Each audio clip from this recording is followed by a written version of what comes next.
Hola a todos, mi nombre es Teresita Montaner, soy ayudante de este ramo de Introducción a la Economía y hoy los voy a acompañar con su ayudantía 6 que tuvo que ser online porque tenían su control de Introducción a la Economía número 2, ¿ya?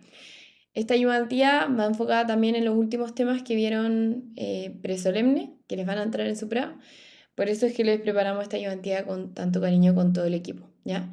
Yo voy a estar hablándoles de esta primera parte del análisis económico de inflación, deflación, curva de Phillips y política monetaria, pero posteriormente igual se van a ver ejercicios de análisis económico y numérico de la inflación y deflación y la curva de Phillips y de consumo intertemporal, ya que la va a estar haciendo otro compañero. Entonces, en primer lugar, los comentes, ¿ya? Estos son una parte clave de toda la ayudantía y también de sus pruebas, ¿ya? Es importante que en los comentes ustedes sepan diferenciar de las cosas importantes que se están diciendo y si es que me están preguntando por un verdadero y falso o que yo explique ciertos conceptos, ¿ya? En cuanto al verdadero y falso, pueden haber pequeñas palabras que cambian el comente, por eso yo muchas veces cuando voy viendo un comente, destaco todas las palabras claves que se van diciendo y también si es que me están preguntando por alguna definición o por explicar ciertos conceptos, me sirve para tener claro hacia dónde tiene que ir dirigida mi respuesta, ¿ya?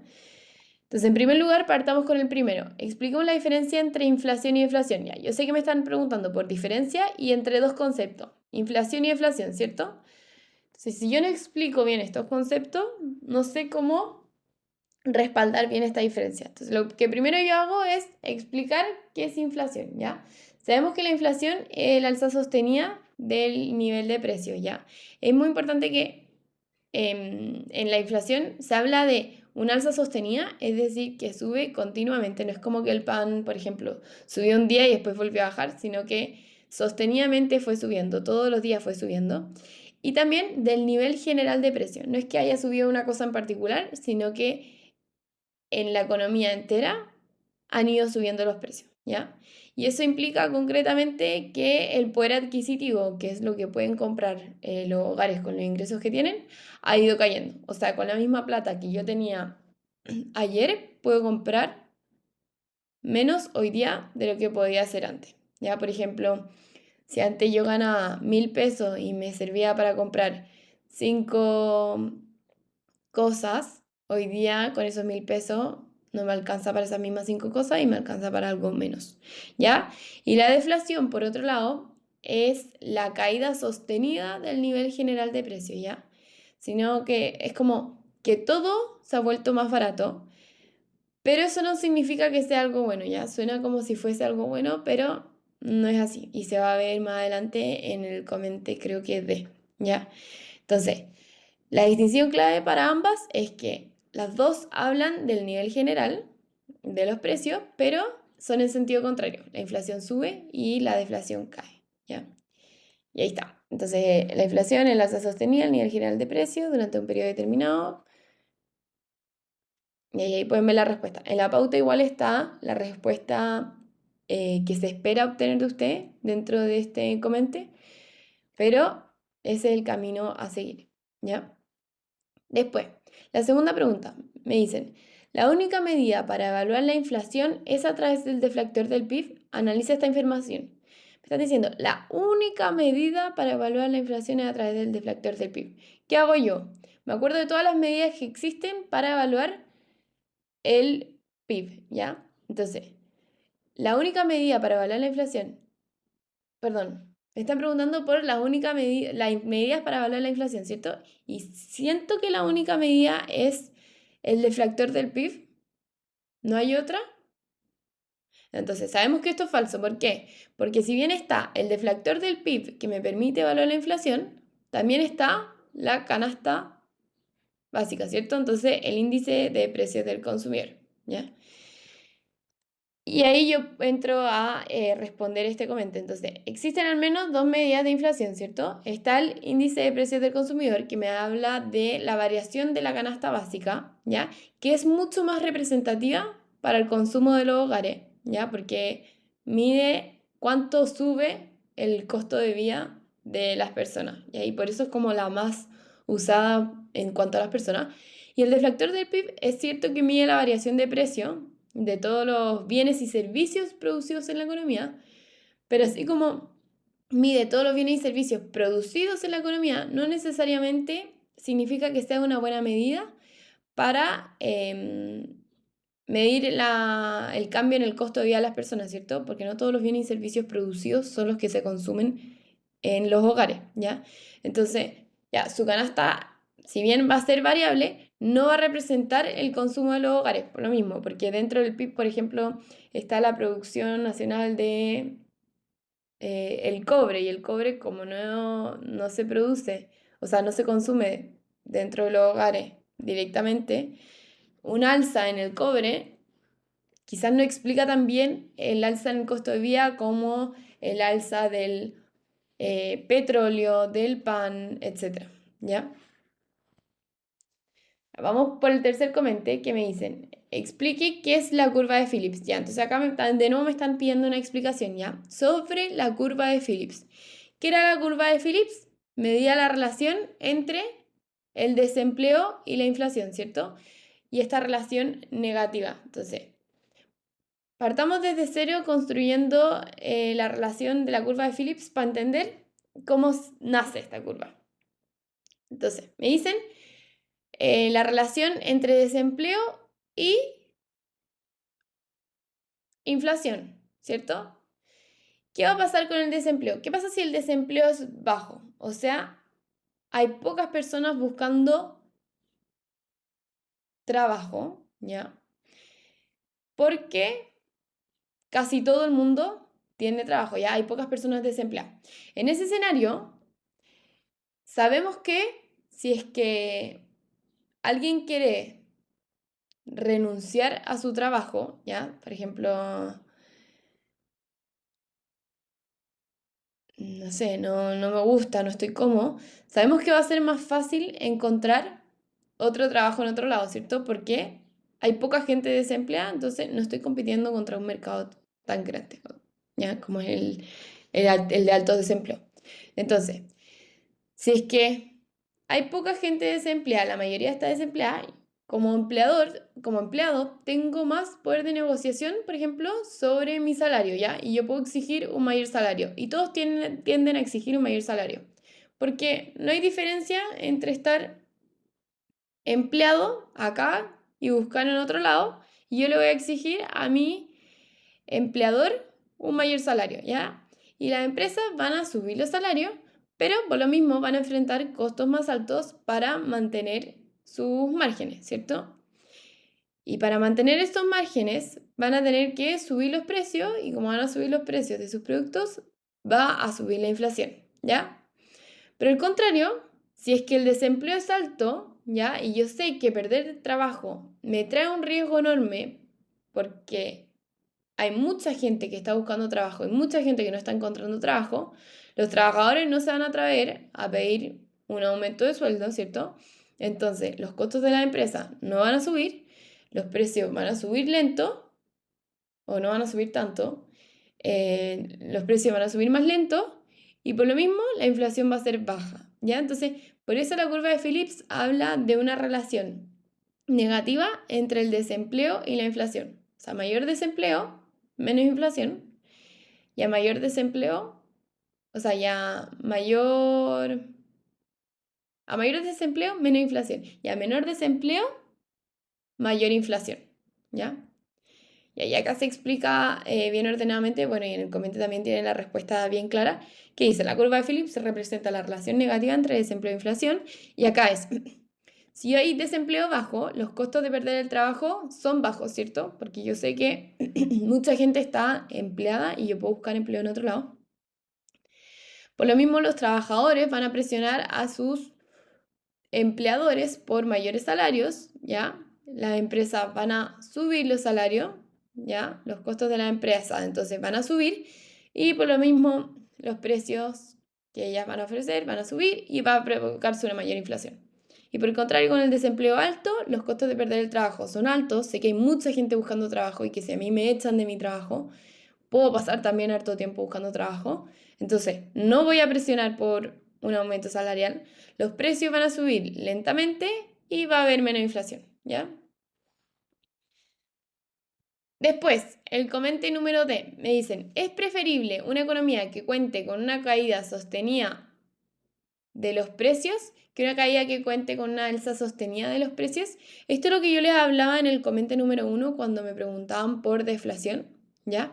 Que la deflación no siempre es positiva y por eso les pusimos precisamente este comentario. De hecho, la deflación no es positiva, ¿ya? Siempre se prefiere y siempre se habla de que se espera un nivel de inflación, por ejemplo, del 3%, y ese es como el nivel óptimo de inflación que todo el país busca, ¿ya? Entonces nunca me dicen, yo nunca he escuchado o nunca se va a escuchar hablar de que se espera una inflación negativa, no, o una deflación. Es siempre una inflación positiva. Y acá viene la respuesta. Entonces, ¿por qué es falsa? Ya, porque ni la deflación ni la inflación alta son deseables. ¿Qué pasa?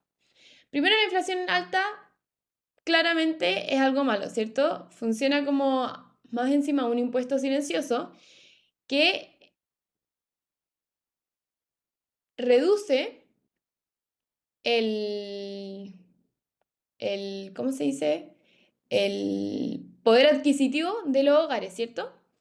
Y eso, principalmente, ¿quiénes lo pagan?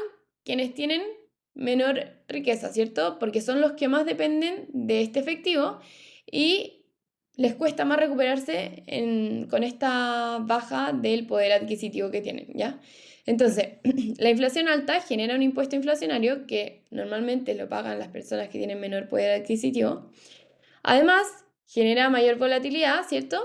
Y desincentivo a la inversión. Yo no voy a invertir si es que los precios siguen subiendo, ¿ya? En cambio, la inflación baja y positiva, ya, es aquella preferible, pero ¿qué pasa con la deflación? La deflación tampoco es buena porque si los precios yo sé que van a bajar mañana, ¿para qué voy a comprar hoy? Y ese es el escenario que se produce con el de deflación. Si sé que ahí viene un periodo de deflación, yo me abstengo de comprar, ¿ya? La economía se para, la gente posterga el consumo esperando que los precios más adelante van a ser más bajos. ¿Y qué va a pasar? Las empresas van a vender menos, va a bajar la producción, pueden despedir a trabajadores, el desempleo sube, la gente va a gastar menos todavía y es como una espiral que va a seguir sucesivamente, ¿ya? Entonces, eso pasa con la deflación. ¿Y por qué entonces lo óptimo es una inflación baja y positiva? Y es lo que los economías suelen llamar como estabilidad de precio. Y es que con ese nivel de inflación es fácil planificar el futuro, ¿cierto?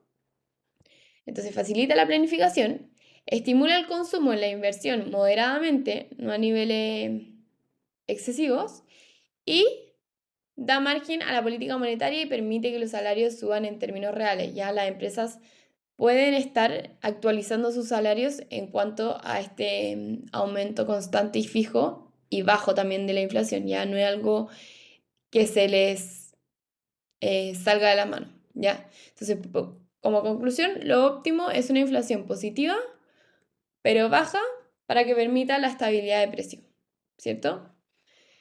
Y ahí por último, el último comente, me preguntan, ¿el Banco Central utiliza la tasa de política monetaria para controlar la inflación? Y expliquemos cómo opera este mecanismo. Ya, entonces, yo sé que el Banco Central usa la TPM para controlar la inflación. ¿Cómo lo hace? Ya. El Banco Central tiene la tasa política monetaria, que es la tasa con la que le presta el dinero a los bancos comerciales, ¿cierto? Entonces, cuando el Banco Central quiere que caiga la inflación, va a subir la tasa de política monetaria, va a subir la tasa con la que le presta dinero a los bancos comerciales. ¿Por qué? Porque cuando sube esta tasa de política monetaria, a los bancos comerciales también les resulta más caro el acceso a fondos, ¿cierto? Entonces van a subir las tasas de los créditos a los que les van a prestar a sus clientes, ¿ya? Y si suben estas tasas, van a subir, por ejemplo, las hipotecas, van a subir los créditos de consumo, etcétera. Y también, entonces, como consecuencia, a las personas les va a salir más caro endeudarse, ¿ya? Y se van a endeudar menos por lo mismo, porque hoy está más caro que antes endeudarse y por lo tanto conviene esperar un tiempo y así el consumo en cuanto a créditos cae y ahí la demanda de bienes y servicios cae y la inflación cae, ¿ya? ¿Por qué? Porque si la demanda cae, hay menos presión sobre los precios, los vendedores suelen como, por ejemplo, no vender tanto como antes y la inflación baja, ¿ya? Los vendedores no van a seguir subiendo sus precios si es que no se está consumiendo lo mismo que antes, ¿ya? Y por el contrario, si es que baja la tasa de política monetaria, a los bancos les resulta más barato acceder al préstamo del Banco Central y así también como lo responden en que a sus clientes le va a resultar más barato pedir créditos de consumo, etcétera, incentivando el consumo y así incentivando la demanda de bienes y por lo tanto el alza de los precios, ¿ya? Y acá viene como el paso a paso. Entonces el Banco Central sube la tasa de política monetaria, los bancos comerciales pagan más por los fondos, entonces suben sus tasas de crédito, desincentiva el endeudamiento de hogares, cae el consumo y la inversión, y la menor demanda de bienes y servicios genera menos presión sobre los precios y la inflación baja. ¿Ya? Estos son los 5 comentes que vamos a ver de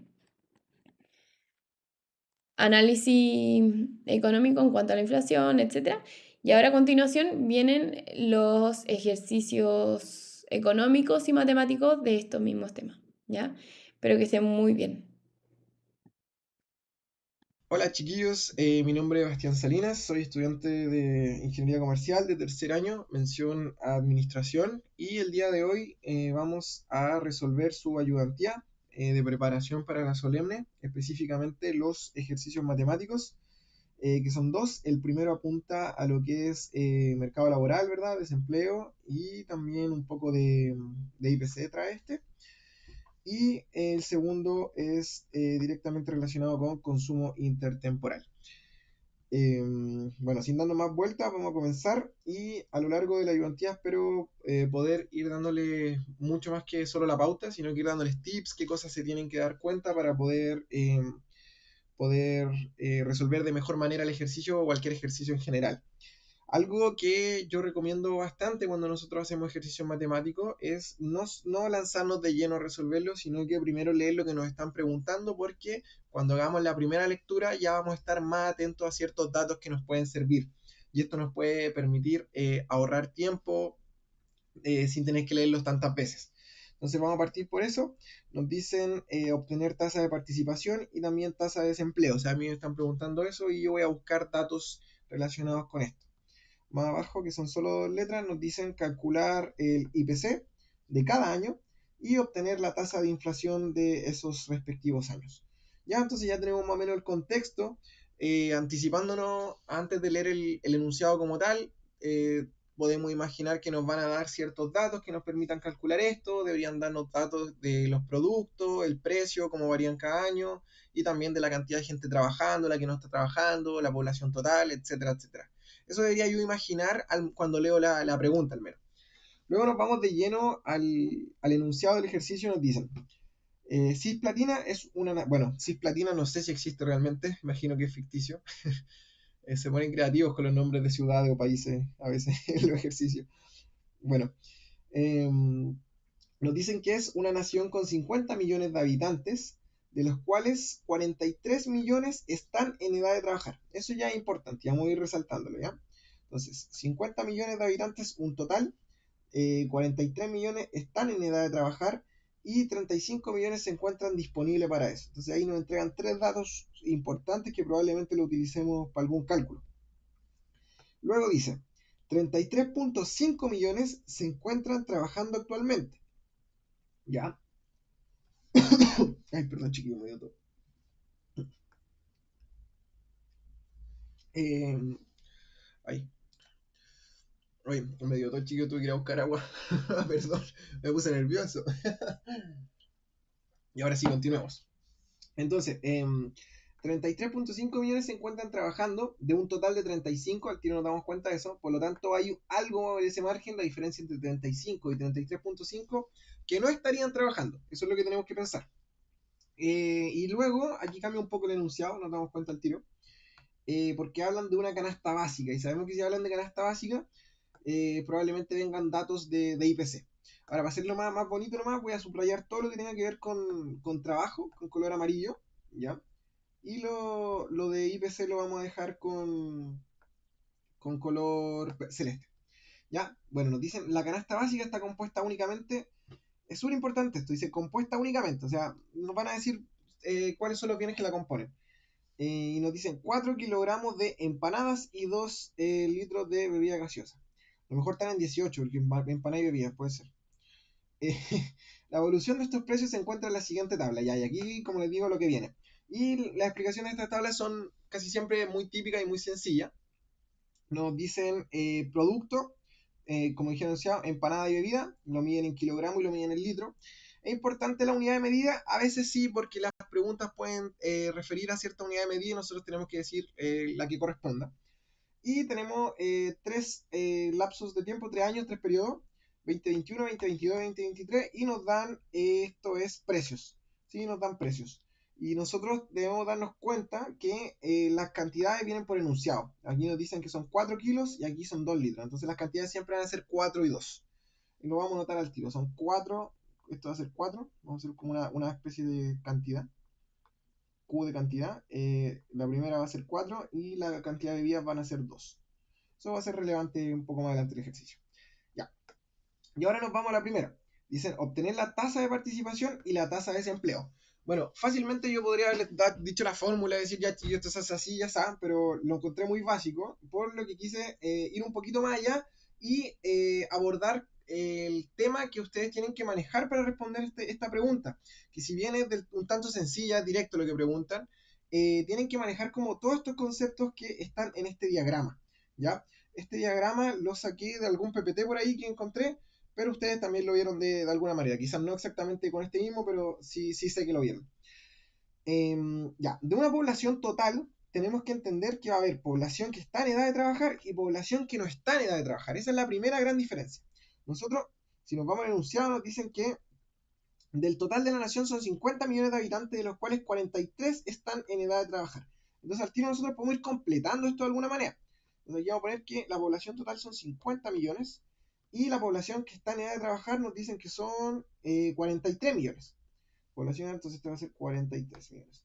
Entonces, si queremos saber al tiro cuántos no están en edad de trabajar, serían la diferencia, que serían 7 millones. ¿Ya? Dentro de la gente que está en edad de trabajar, que se conoce como PET, están los inactivos y la fuerza de trabajo. Entonces, ahora vamos al siguiente y nos dicen 35 millones, ¿ya? Están disponibles para ello. ¿Qué quiere decir esto? Que la fuerza de trabajo van a ser 35 millones. Ahora bien, quiero aclarar esto al tiro. ¿Es necesario que ustedes hagan todo este diagrama en la prueba? No, no necesariamente, porque van a perder tiempo y el tiempo es escaso y hay que saber aprovecharlo.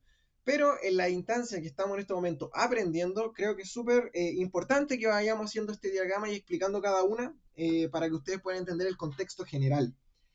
Entonces ya tenemos que de los 43 millones, 35 son fuerza de trabajo, por lo tanto los que no son fuerza de trabajo serían 35, 36, 37, 38, 39, 40, 41, 42, 43, 8 millones. Luego sabemos que la fuerza de trabajo se divide en los ocupados y los desocupados. Y vamos a ir acá. Entonces dicen, de estos 35 millones se encuentran disponibles para ello 33.5 están trabajando. Ya. Entonces los ocupados serían 33,5 millones.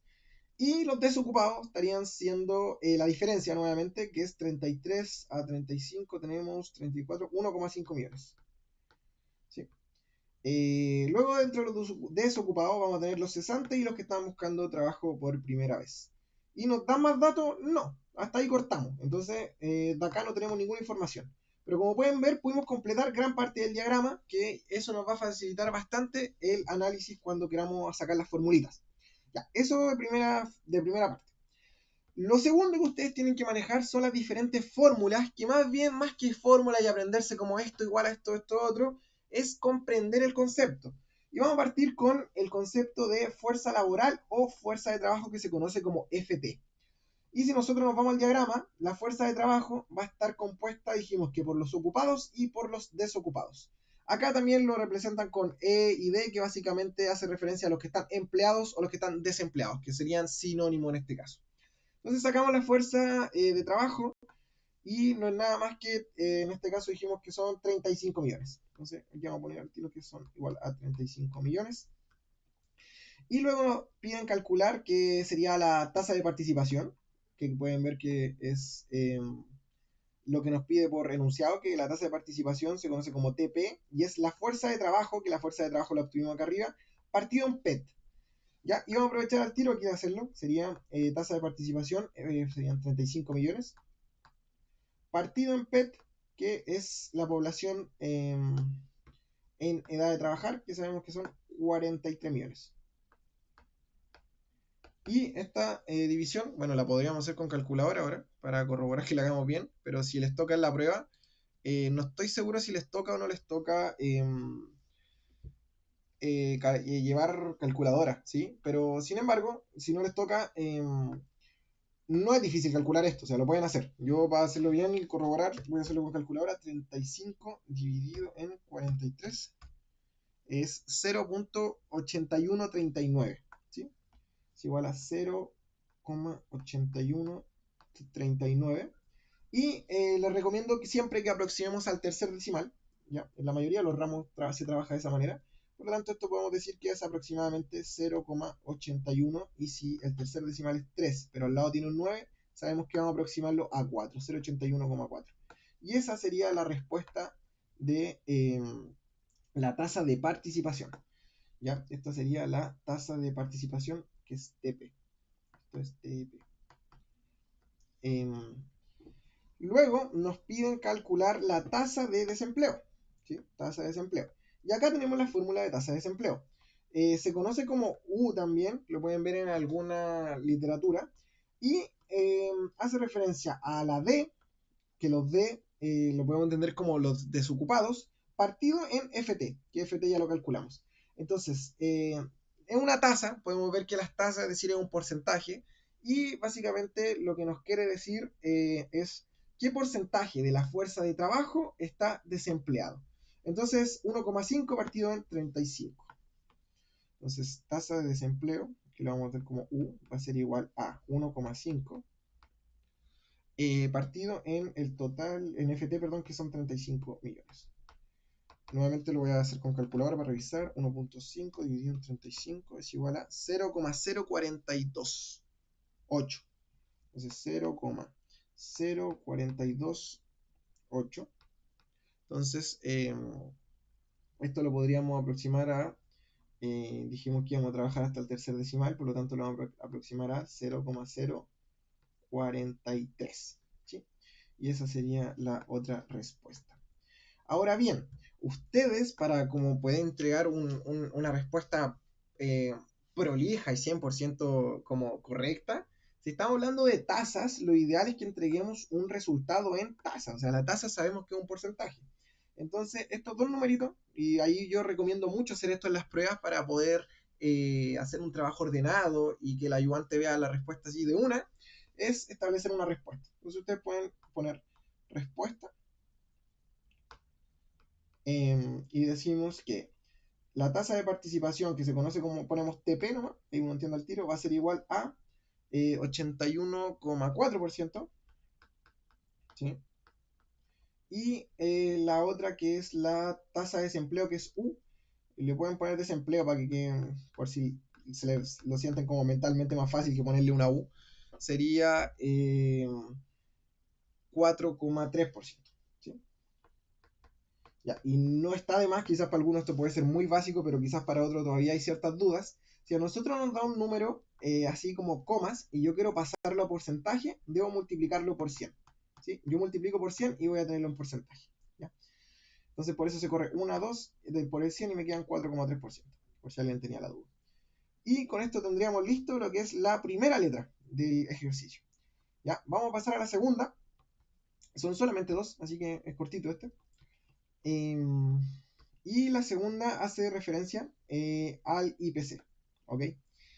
Nos dicen que hay que sacar el IPC de cada año y obtener la tasa de inflación de esos respectivos años. Ya, yo les quise hacer esto como bien paso a paso, aprovechando que esto es una ayudantía y al final de cuentas tenemos tiempo para explicar, porque la van a ver online, entonces no estamos apurados como cuando me ha tocado en clases, como, pucha chiquillo, esto se hace así, así, así, no, vamos a tratar de hacerlo como paso a paso para que puedan comprenderlo bien. En primer lugar, tenemos que calcular la canasta básica para cada año. ¿Sí? Esto es como un procedimiento. Y nosotros tenemos que volver al enunciado, ¿verdad? Y nos dicen que la canasta, ¿sí? La canasta básica, está compuesta únicamente por los 4 de empanada y 2 bebidas. ¿Ya? Entonces, para sacar la canasta básica de cada año, vamos a tener que, por ejemplo, la del 2021 va a ser 4 por 15 más 2 por 10. Es decir, la cantidad del producto por el precio del producto. Y eso vamos a denominarlo canasta básica. ¿Ya? Entonces lo hacemos año a año y tendremos que para el 2021 sería igual a el precio. ¿Cuánto es el precio? 15, 15, que sería el precio de la empanada multiplicado por la cantidad de empanada que consumimos, que eran 4, más el precio de la bebida para ese año, que es 10, ahí estamos, 10 multiplicado por la cantidad de bebida que dijimos que era 2. Eso nos da 15 por 4, 60, 10 por 2 son 20, nos da un total de 80, sería el valor de la canasta básica para el 2021. Ahora tenemos que realizar el mismo procedimiento para el 2022 y para el 2023. Entonces, ya sabemos que las cantidades van a ser siempre las mismas, entonces ya podemos poner al tiro. Esto va a ser por 4 más algo por 2, y aquí también va a ser por 4 más algo por 2. Y lo dejamos así. Y lo que vamos a buscar arriba de la tablita van a ser los precios. Entonces yo estoy en el año 2022 y busco el precio. El precio es 17 y es 11. Entonces ponemos 17 y acá va a ser 11. Y para el 2023 los precios van a ser 18 y 13. Ponemos 18 y 13. Ok.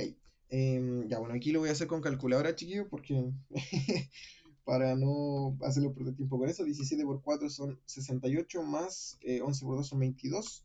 Me da un total de 90. Subió la canasta básica. Y para el 2023 va a ser 18 por 4 es igual a 72 más 13 por 2 son 26. Me da 98. ¿Ok? Entonces, algo que también recomiendo mucho, chiquillos, cuando estamos haciendo pruebas, es como remontarnos a lo básico, así como para ir corroborando si iré mal o no.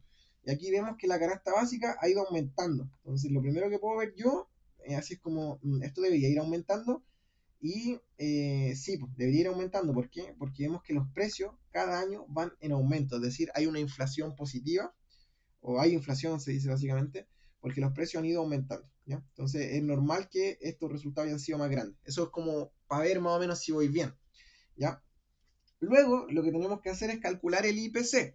Y yo para hacerlo directamente les puse acá la fórmula, que básicamente esto ustedes se lo tienen que saber. Tienen que aprenderse esta formulita para la prueba.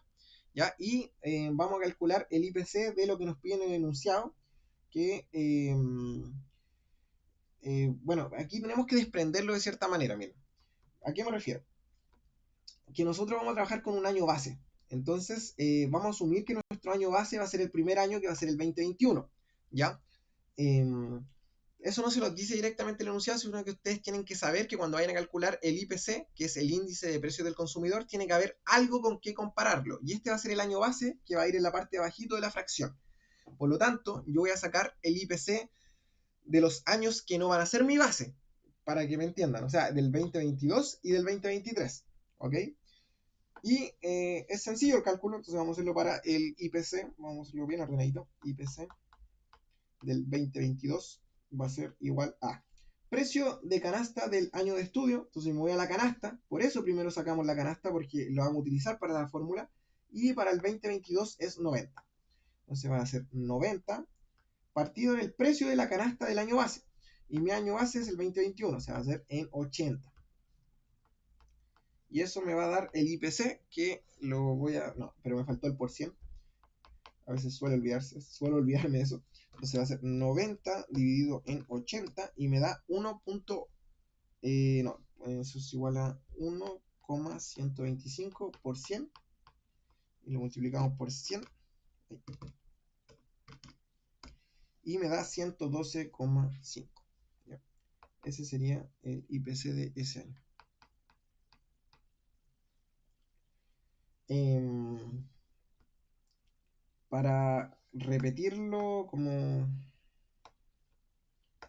para realizarlo con el otro año es análogo, solamente que con los datos que respectan al 2023 sería igual a, si se dan cuenta, lo que estamos haciendo es calcular como el crecimiento porcentual de algo, si lo quieren entender de esa manera y se le hace más como fácil el contraste. Entonces va a ser 98 partido en 80. 98 partido en 80 multiplicado por 100. Y esto me va a dar 98 dividido en 80 por 100, da un total de 122.5. Ya. Ahí tendríamos entonces los respectivos IPC para cada año. Ahora, como valor agregado para ustedes, no más para si quieren hacerlo, también ustedes podrían calcular, por ejemplo, el IPC del 2022 respecto al 2023.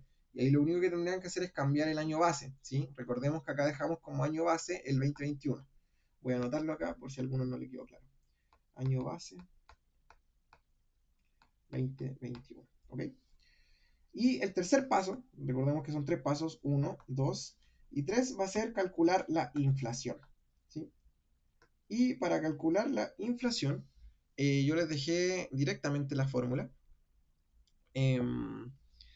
Y tienen que también entender que la inflación la vamos a calcular desde, ¿cómo decírselos? De un año a otro, ¿sí? Por ejemplo, para calcular la inflación del 2022, yo tengo que ver el crecimiento porcentual desde el 2021 hacia el 2022. Y si quiero sacar la inflación del 2023, tengo que calcularla desde el 2022 hacia el 2023.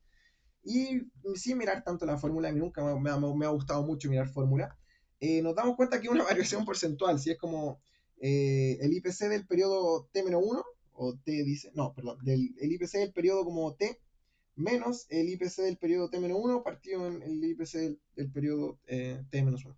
O sea, una variación porcentual. De todas formas, quise hacerlo como bien ordenadito y con la fórmula todo, por si hay gente que la acomoda más así, y es como, tengo amigos que es muy así de la fórmula y todo, hay otros que no nos gusta más comprenderlo y no aprendernos tantas cosas de memoria, pero ahí cada uno lo hace como le sirve más. Entonces vamos a sacar la inflación del 2022. Vamos a poner inflación 2022. ¿Y cómo la calculamos entonces?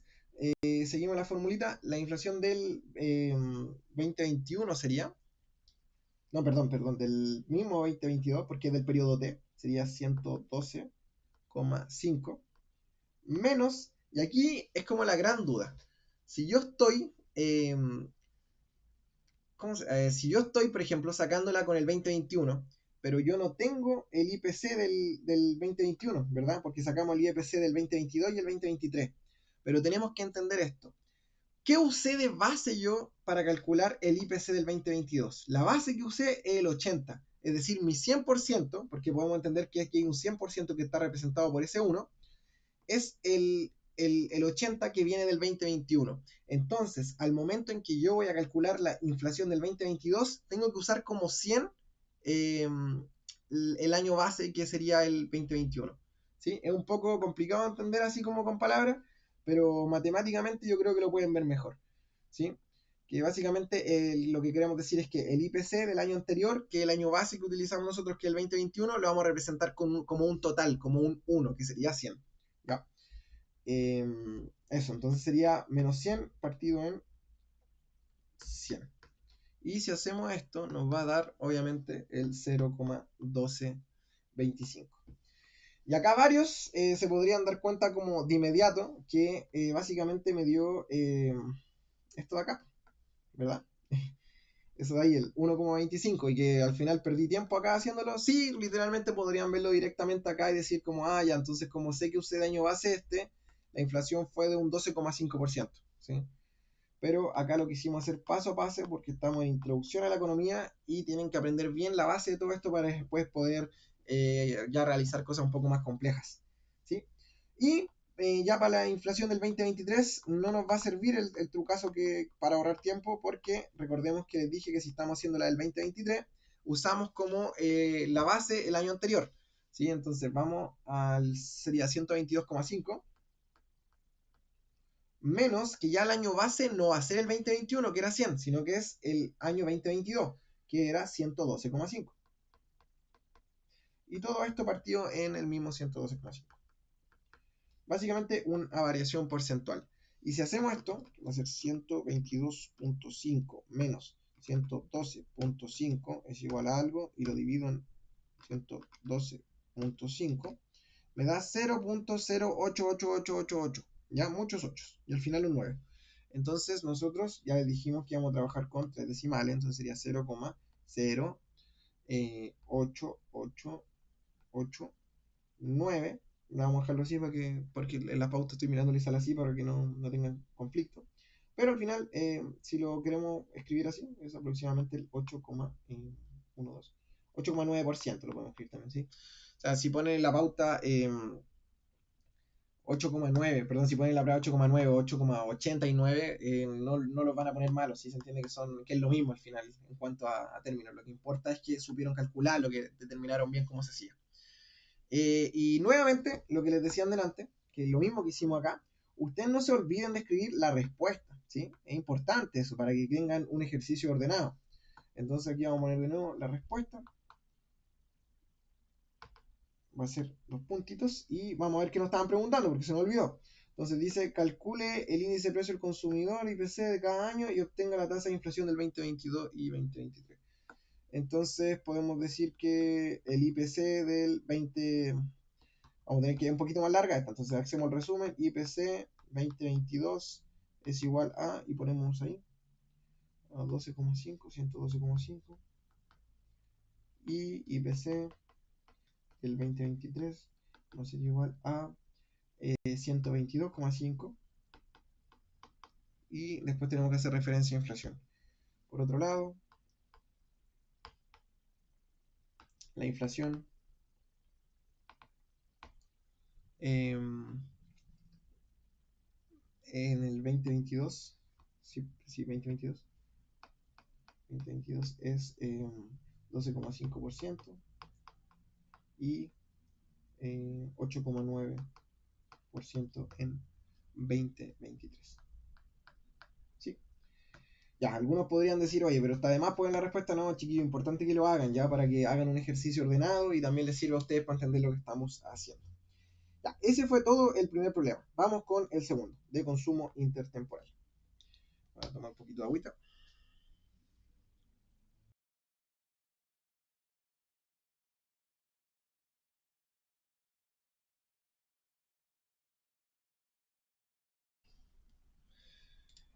Ya, chiquillo, volví.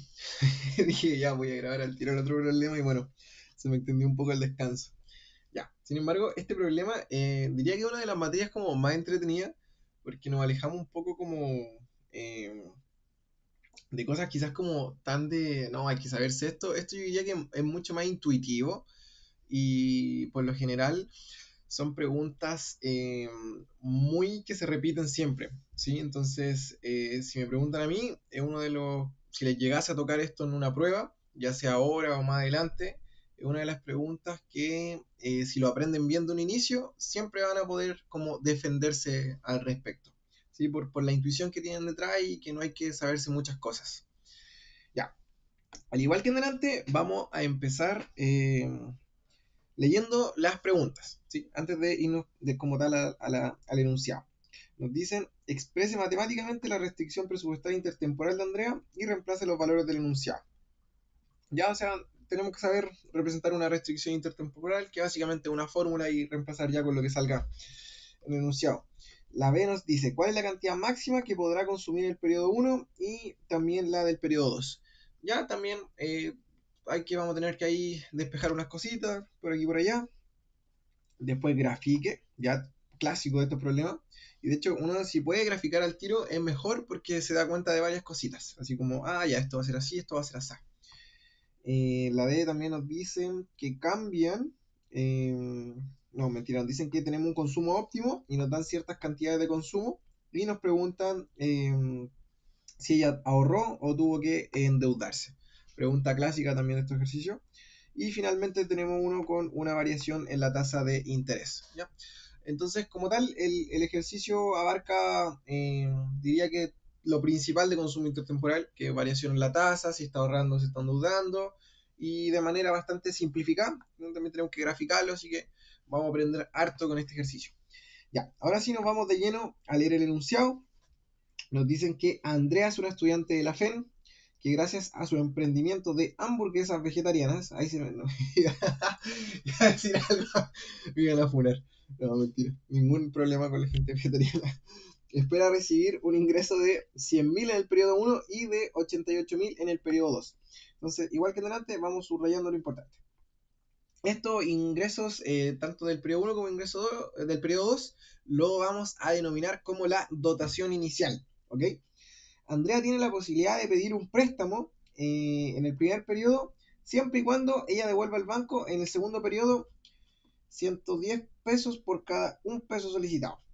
Ya, al tiro nosotros tenemos que darnos cuenta que ahí nos están diciendo algo implícitamente, ¿ya? Y obviamente es que si a mí me están diciendo que tengo que devolver más de lo que yo pedí, hay un interés relacionado. Y acá visualmente podemos ver que si tengo que devolver 1,1 y me prestaron 1, es un 10% más. Por lo tanto, de inmediato yo desprendo la tasa de interés es del 10%. ¿Sí? De la misma forma, Andrea puede invertir a plazo el dinero, o sea, como en un DAP, un depósito a plazo, algo así quiere decir, ganando en el periodo 1, ganado en el periodo 1, obteniendo como ganancia en el periodo 2 la misma tasa de interés al cual solicitaría el préstamo. Es decir, tanto la tasa de captación como de colocación, o sea, la de endeudarse como la de poner yo ahí mi ahorro, es la misma, que sería un 10%. ¿Sí? Eso nos dice el enunciado. Luego dice, exprese matemáticamente la restricción presupuestaria intertemporal y reemplace los valores del enunciado. Ya, esto, lo primero que tienen que hacer ustedes es como escribir la formulita de la restricción intertemporal, que esta sí se la tienen que aprender y se recomienda aprendérsela desde ya porque les va a servir para muchos cursos, ¿sí? Y lo ven en micro y en macro, intramicro y intramacro también, si no me equivoco. Entonces ya, va a ser que mi ingreso 1 multiplicado por 1 más R, ¿ya? Esto hace como la referencia, como si yo lo voy a invertir, a ahorrar, ¿cachai?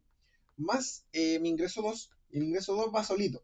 ¿Por qué va solito? Porque el periodo lo que yo puedo hacer es en el 1 para el 2 o viceversa, pero el 2 como tal solo me lo puedo traer hacia acá. Ya no lo puedo como invertir yo porque no hay un periodo 3 en este modelo. Va a ser igual a lo que yo consumo en el periodo 1, también multiplicado por 1 más R, y obviamente más el consumo 2. ¿Sí? Esto sería como la ecuación genérica, acá no hay ningún dato reemplazado como tal, lo que necesitamos, y esta siempre la vamos a despejar, ¿ya? Y la vamos a multiplicar para hacer el despeje, que aprendo de inmediato, por 1 más R. Obviamente, ay, me quedó fea la R. Bueno, hasta horas de la noche uno ya está cansadito, ¿no? Ya, entonces tenemos que sería me quedaría entonces y 1. Ahí multipliqué por 1 más R, entonces se me va perdón, no es multiplicar, es dividir. Ahí, dividir por 1 más R. ¿Ya? Entonces aquí me quedaría 1 multiplicado por 1 más R dividido por 1 más R. Entonces se me va más el I2 partido en 1 más R. Va a ser igual a consumo 1 multiplicado por 1 más R partido en 1 más R. Y este también. ¿Ya? Entonces aquí al tiro nosotros podemos darnos cuenta que este con este se van y que este con este se van. Y esta ya es como la ecuación como ya más oficial, que uno la ve por aquí y por allá de lo que es consumo intertemporal. ¿Sí? Ustedes igual de repente si se los piden pueden ir directamente y escribirla como el despeje. ¿Sí? En este caso aprovechamos de hacerlo completo. Ambas cosas representan lo mismo, ambas ecuaciones. Y ahora tenemos que reemplazar los datos del enunciado, que los vamos a reemplazar en la primera, en esta de acá. ¿Sí? También podría ser la segunda, pero es indiferente. Entonces la vamos a duplicar y vamos a ir poniendo lo que nos dicen por enunciado. Primero, sabemos que hay un ingreso en el periodo 1 y hay un ingreso en el periodo 2. Lo que sí no sabemos todavía son los consumos, ¿sí? Eso no lo sabemos, pero sí tenemos los ingresos, entonces hay que reemplazar los ingresos. Y también conocemos el R, ¿ya? Entonces yo me voy al enunciado y me dicen que el ingreso en el periodo 1 es 100.000, en el periodo 2 es de 88 y desprendemos que aquí nos dicen que el R, lo que les conversé al principio, que sería 10%. Entonces reemplazamos. Ingreso 1 sería 100.000 por 1 más R. Y aquí lo vamos a escribir tal cual, que el R no lo van a escribir como 10. Ahí tienen que ser súper cuidadosos. De repente uno cuando está recién acá y hace las cosas apurado puede decir ya, 10. Eso está malo, chiquillos. A no ser que le escriban 10%. Ya, eso estaría bueno, pero sin embargo, matemáticamente lo que ustedes tienen que escribir es 0,1. ¿Sí? Más 0,1. Más el ingreso 2, que me decían que era 88.000 pesos. Y por consumo 1, que es 1 más... Aquí la de voy a escribir 10% para que sepan que lo pueden representar así también, pero el 0,1, 10% es lo mismo, tienen que empezar a ver esas cosas. Más C2, ¿ya? Y esa entonces sería como nuestra ecuación ya genérica con los valores reemplazados. Ahora se los dejo a ustedes para que se entretengan también escribirla de esta manera, que básicamente es dividirla y bueno, es lo mismo, chiquillos, ya, pero se los dejo a ustedes. Y ahí tendríamos lista la que es la letra A. ¿Ya? Pasando a la letra B, que nos dicen, yo tengo como ordenadito, me gusta ir marcando las que hicimos, la está lista y ahora en la B.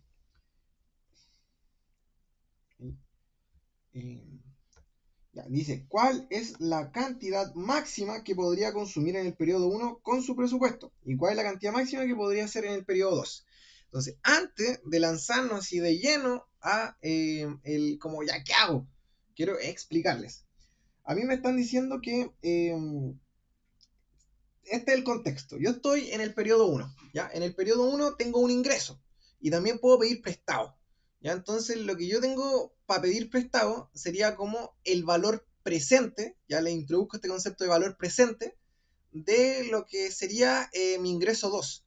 Entonces, lo que yo puedo consumir en el periodo 1 sería el valor presente del ingreso 1, que básicamente el ingreso 1 más el valor presente del ingreso 2. O sea, yo descuento el ingreso 2 y lo traigo al periodo 1 y sumado todo esto sería como el máximo que yo puedo consumir hoy en el periodo 1. ¿Ya?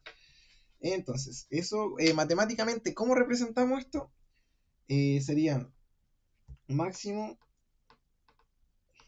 a consumir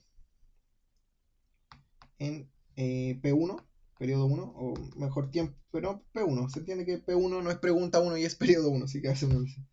Sería entonces los 100.000, ¿verdad? Que son ingreso 1, más el ingreso del periodo 2, ¿sí? Que serían 88.000. Pero esto lo tengo que traer a hoy en día. ¿Y eso cómo lo hago? Sacando el valor presente, que sería 1 partido en 1,1, porque es 10%. ¿Sí? Entonces con la calculadora vamos, hacemos 88.000.3 dividido en 1.1 y eso me da 80.000. Entonces igual a 100.000 más 80.000. Entonces lo máximo que yo puedo consumir en el P1 serían 180.000. ¿Ya? Esa es la respuesta. En la, en la pauta, que ustedes le van a subir la pauta también, van a tener ya como con más formulitas, si lo quieren ver así y todo. Yo se los quiero enseñar de esta manera, como traer de esto de aquí, del presente, traerlo a valor presente, llevarlo a valor futuro, para que puedan desarrollar esa intuición y al final creo que eso es lo que más les puedo dejar con la ayudantía grabada, más que hacer lo que están haciendo directamente en la pauta. Así que ojalá lo entiendan bien. Y para el periodo 2 vamos a hacer lo mismo, pero si en delante estábamos, bueno, si en delante, si recién estábamos llevando el consumo del ingreso 2, perdón, el ingreso 2 al periodo 1, ahora tenemos que llevar el del periodo 1 al periodo 2, ¿sí? ¿Y cómo hacemos eso? Llevándolo a valor futuro. ¿Ya? Entonces, esto sería P2. Entonces serían mi ingreso 2. Bueno, aquí voy a poner, este sería para que les quede más claro. Este es ingreso 1 y este es el valor presente del ingreso 2. Eso, básicamente, para que lo puedan ver así. ¿Ya? Y acá sería entonces mi ingreso 2, que son 88.000, más mi valor, ¿cómo decirlo? Mi valor futuro del ingreso 1. Y eso lo voy a hacer como si yo lo hubiese ahorrado, para que lo entiendan. Entonces, él tenía 100.000 y lo multiplica por la tasa de ahorro, que sería 1,1. Y esto estaría siendo este es mi ingreso 2, y este es mi valor futuro del ingreso 1. Y si yo multiplico 100.000, bueno, debería ser 110, 100.000, 1, 2, 1, 2, 3, por 1.1, son 110 efectivamente, serán 88.000 más 110.000, eso me da un total de 198.000. Y eso sería lo máximo que yo puedo consumir en el periodo 2, ya que ya ahí respondimos como ambas preguntas. Ya, eso. Vamos entonces con la siguiente. Y les insisto, chiquillos, la pauta lo van a ver como más con fórmula y todo, pero yo estoy tratando de transmitirles la intuición que hay detrás. ¿Ya? Pucha, vamos a quedar cortos de espacio. Bueno, vamos bajando. Este para acá, este para acá. Y un poquito más. Entonces, letra C. Bueno, yo igual hablo rápido, entonces creo que algunos de ustedes van a ver esto como al por dos. O sea, voy a tratar de hablar un poco más lento por si lo ven más rápido, para que me entiendan la letra. Perdón, para que me entiendan la voz cuando lo estén viendo al por dos. Ya dice, grafique la recta de consumo intertemporal de Andrea y encuentre su pendiente. ¿Qué representa la pendiente? Ya, y vamos a partir hablando entonces de la pendiente, ¿ya? En todo lo que tenga que ver con consumo intertemporal, la pendiente también se conoce como la tasa marginal de transformación, ¿ya? Es la tasa marginal de transformación, que la abreviatura de esta es la TMT, tasa marginal de transformación. Y también lo podemos ver representado como 1 más R, ¿ya? Que sería como 1 más la tasa de interés. Lo vemos como 1 más R. Y en este caso sería igual a 1,1. Esa es como nuestra pendiente, por así decirlo. ¿Y qué significa esto? Que para consumir una unidad adicional en el periodo 1 debemos renunciar a 1,1 unidades de consumo futuro, ¿ya? Tienen que entenderlo como siempre lo que sea tasa de interés como el costo de oportunidad. ¿Cuál es mi costo de oportunidad de consumir uno más hoy en día? Ya, el costo de oportunidad de consumir uno más hoy en día va a ser 1,1 del futuro. ¿Por qué? Porque ese 0,1 adicional es la tasa de interés, y la tasa de interés representa como el valor de dinero en el tiempo, para decirlo de alguna manera, ¿ya? Tienen que ya interiorizarse con un poco de eso. Ya, ahora hacer el gráfico. Estos gráficos son bastante sencillos, muy parecido a graficar una demanda, porque va para abajo. Entonces ustedes van a hacer primero, bueno, como siempre, a ver si me queda bonito el gráfico hoy día. Grafican el eje X y el eje Y. En el eje X, en el eje de las abscisas, vamos a tener lo que es el consumo del periodo 1. Y en el eje de las ordenadas, o sí, ordenadas para arriba, sí, o el Y, vamos a tener el consumo 2. ¿Ya? Ahora, ¿qué cosas relevantes tenemos que partir acá? Bueno, primero, bueno, entonces seamos realistas, tenemos una línea para abajo. Ahí, bueno, no me quedó tan recta, pero veo una recta. Ya, y aquí ya tenemos nosotros los cortes. Pues. Aquí, si se dan cuenta, y aquí iba a llegar a esto después, este 180 significa que si hubiese consumido todo lo que tenía en el periodo 1. ¿Sí? Entonces, los que ya son más capos ahí para la matemática se habrán dado cuenta que yo también podía sacar este 180 si hacía que consumo 2 igual a 0. ¿En qué cosa? En esta ecuación. Si consumo 2 es igual a 0, me iba a dar que consumo 1 es esto de acá, y iba a llegar a este resultado. Ya, por eso no se lo expliqué directamente arriba, porque ahora pueden hacerlo ustedes mismos y corroborar que es así. Por lo tanto, si esta de acá es 180, ¿cuál es el máximo de consumo 2? Que ya lo habíamos sacado también, 198. Ya que básicamente es hacer 0 la otra, el C1, 0 el C2 respectivamente, para saber qué corte quiero hacer. Y lo otro, pero súper importante, que tienen que tener claro en los gráficos de consumo intertemporal, es la dotación inicial. Y aquí la vamos a hacer, pero clarita. Dotación inicial, ¿ya? Y la dotación inicial, chicos, no es nada más que los ingresos. ¿Sí? Entonces, si acá estamos en el eje de acá, estamos en el 1, obviamente acá va a ir mi ingreso 1, que dijimos que eran 100 lucas. ¿Ya? Entonces esto va a ser 100.000. ¿ya? Y el lado de acá es 88.000, que es mi ingreso 2. Este es mi ingreso 2 igual a, y este es mi ingreso 1 igual a. ¿Ya? Pero nos está faltando un único detalle, que es lo que explicamos acá arriba, que es cuál es la pendiente de esto, o cuál es la TMT, tasa marginal de transformación. Y en ese sentido, bueno, la vamos a hacer con rosadito. La pendiente la ponen así como el ángulo y ponen que es 1 más R y van a poner que es igual a 1,1. ¿Sí? En ese sentido, podemos dejar solamente el 1,1 porque se entienda que es la pendiente. Y ahí tendríamos completo el gráfico, chicos, entonces, para que no se le olvide nunca. En el eje, así es horizontal, ponemos consumo 1, eje vertical, consumo 2. Siempre dotación inicial, la que está con el 1, obviamente, ingreso 1, 100.000, y la que está con el 2, 88.000. Y la pendiente va a ser 1 más R. Eso es todo lo que necesitamos saber para poder graficar el gráfico de consumo intertemporal. ¿Ya? Pasamos a la siguiente, que creo que nos va a servir el mismo gráfico. Y dice, suponga que el consumo óptimo de Andrea, dadas sus preferencias, es de 110.000 para uno y 77.000 para el periodo 2. ¿Andrea ahorró dinero o tuvo que endeudarse para consumir su canasta óptima del periodo 1 y cuánto?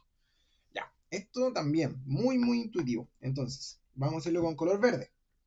El primero vamos a identificar el 110.000. El 110.000 obviamente va a estar como por aquí, ¿ya? ¿Por qué? Porque es más grande que el 100.000, que el punto que estaba inicialmente de la dotación inicial, entonces aquí va a estar el 110.000. Y si nos damos cuenta, esto tiene sentido porque si vamos acá, el consumo del periodo 2 va a ser más bajo que la dotación inicial del periodo 2. ¿Por qué? Porque se endeudó, ya lo pueden haber pensado. Entonces este va a ser 77.000. Y ahora es cuando tenemos que darnos cuenta.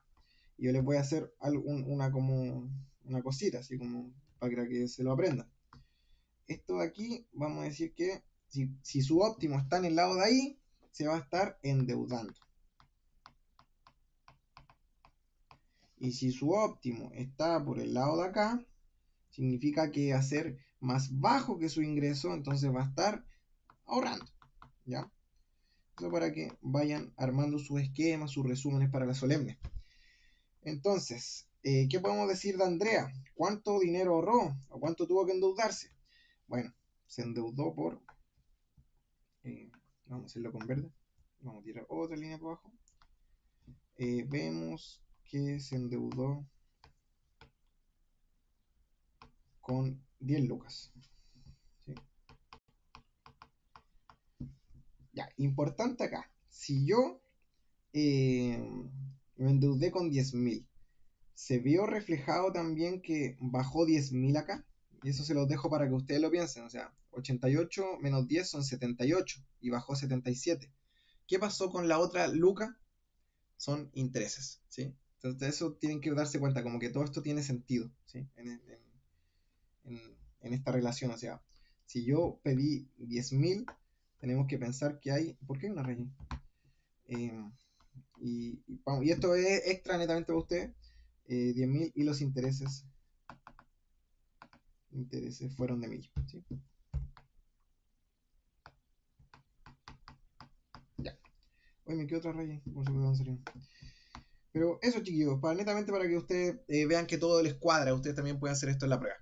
Y finalmente, esa sería la D. Bueno, la D no tiene, la D está la respuesta dentro del gráfico. Hoy llevo 21 minutos en esta pregunta, pero bueno, me quedo tranquilo porque les he explicado casi todo lo de consumo intertemporal, entonces les va a servir mucho. Ya, y dice, considere ahora que la tasa de interés sube un 20%. ¿Ya? Con esta nueva tasa de interés, el costo de oportunidad de consumo presente aumenta o disminuye. ¿Qué pasa con el conjunto factible de Andrea? ¿Aumenta o disminuye? Explique gráficamente. Y como nos están diciendo que lo hagamos gráficamente, vamos a reciclar el gráfico, pero esto lo bacán de trabajar en el iPad. No, pero no necesito reciclar todo. No, está como por aquí, ¿no? Ahí, ya. Duplicar y lo tiramos por abajo. A ver, si voy a hacerlo más bonito, dejen ponerle pausa para que no. Ya, ahí sí que le hice el gráfico para no demorarme tanto borrando. Miren, entonces nos dicen que cambió la tasa de interés. Entonces nosotros sabemos que la tasa de interés va a significar un cambio en la pendiente, porque ya les expliqué que la tasa de interés representa la TMT, básicamente la pendiente, cambio en la pendiente. Y si yo sé graficar algo, me voy a dar cuenta que un cambio en la pendiente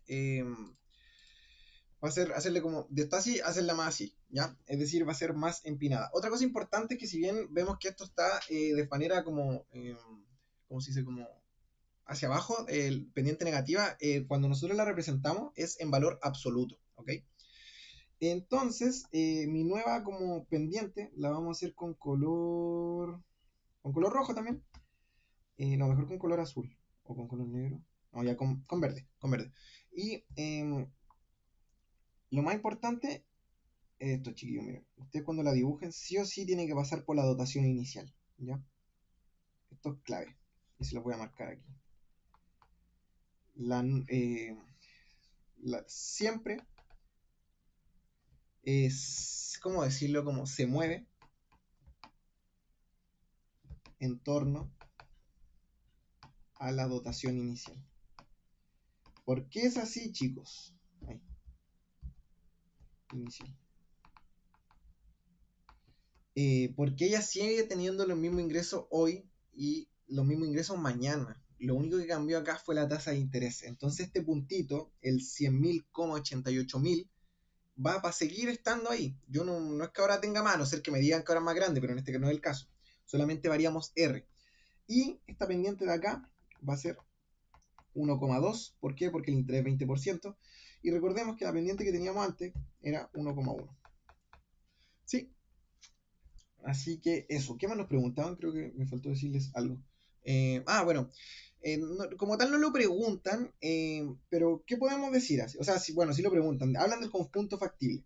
De primera instancia, decimos que con esta nueva tasa de interés, su consumo del periodo 1 disminuye. Si se dan cuenta, bueno, no hicimos el cálculo de cuánto era, pero vemos visualmente que esto disminuye y quizá, a veces del todo, o sea, ya podemos hacer el cálculo para corroborarlo, pero la intuición que hay detrás. Si a mí me están cobrando más caro por el dinero, yo ya no tengo como tanta capacidad de endeudarme porque es más caro el dinero. Es decir, traer estos flujos, los 88.000, al presente, o sea, traer los 88.000 a valor presente van a estar descontados por 20%, por lo tanto, la cantidad de dinero es menor y por eso se reduce en el consumo de acá. Sin embargo, llevar estos 100.000 de ingreso del periodo 1 al periodo 2, ¿sí? Como vamos a ver que aumentó, o sea, esos 100.000 ya no van a estar rentando un 10% por periodo, sino que un 20%. Por lo tanto, si yo ahorro todo mi ingreso de hoy, del periodo 1, en el periodo 2 voy a tener una mayor cantidad que la que tenía antes al 10%. ¿Por qué? Porque la tasa de interés me está rentando más. ¿Ya? Esa es la respuesta como intuitiva que tienen que entender. Oh, se me acaba la batería. Ya, no, pero estamos terminando. Eso, y dejen revisar si respondí todo. Sí. Eso. Bueno, chicos, cualquier duda, consulta que tengan, pueden mandarla al mail de Introducción a la Economía o pueden mandármelo directamente a mí. Mi correo es bsalinas.c, Bastián Salinas, bsalinas.c, @feni, todo el cuento. Sin embargo, usen el correo de dudas que para eso es para que puedan hacer todo tipo de consultas. Y también mencionar que la coordinadora del ramo, Isidro Uribe, también siempre está disponible en caso de cualquier duda administrativa que puedan tener. Sin nada más que agregar, me despido. Les deseo un gran periodo solemnes. Estudien harto, sean eficientes en su estudio. Tampoco hay que matarse estudiando 12 horas diarias, pero sí creo que hay que aprovechar ese tiempo que no tenemos clase de una buena manera, hacer deporte, también si es que hacen deporte y todo, como distribuir mejor su día, aprovecharlo ahí. Y nada, pues, nada más que decirles. Un gusto, fue bacán recordar esta materia, hace tiempo no la veía, así que espero que les sirva. Trate de meterle harto amor. Nos vemos.